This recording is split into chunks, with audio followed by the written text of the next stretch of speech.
Parang ano, parang parang naglabas na ng post ang BSP, 'di ba?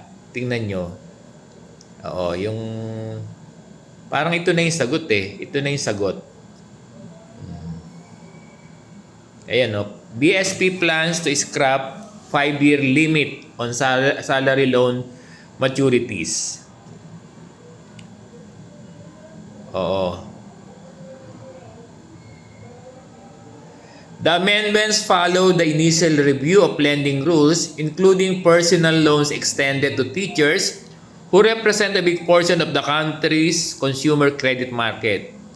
By removing the hard cap, sabihin, yung 5-year loan term, the BSP intends to allow lenders offer longer repayment. Ayan, no? Diba? Schedules.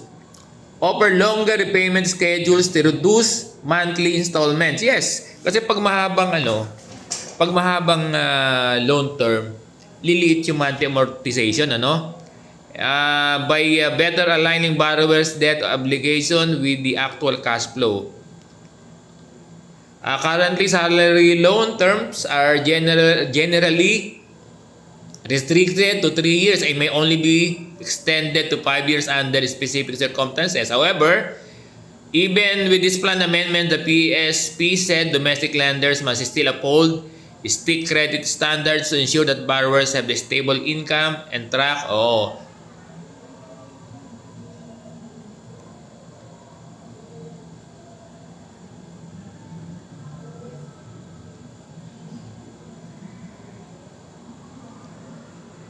Ayun, no? Oo. At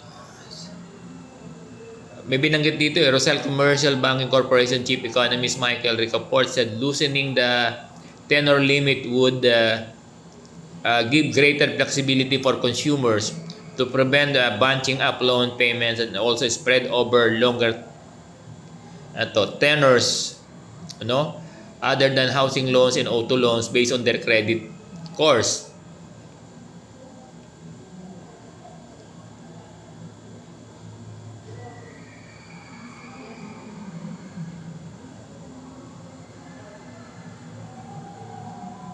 Oo, parang pagkakaunawa ko dito, no? May extend. Ano ang tingin nyo? English kasi, di ba? Babaguhin nila yung ito na yun eh. Ito na yun sa pagkakaunawa ko. Ang pagkakaunawa ko dito, mag-extend ito. Mag-extend. Yun ang pagkakaunawa ko dyan, ha? Ewan ko lang kayo. So, parang yan na yung sagot, no? That will be the plan. Baka ganyan na rin yung sagot sa atin. No? So, ito na. Ito na. Mukhang positive. Mukhang positive.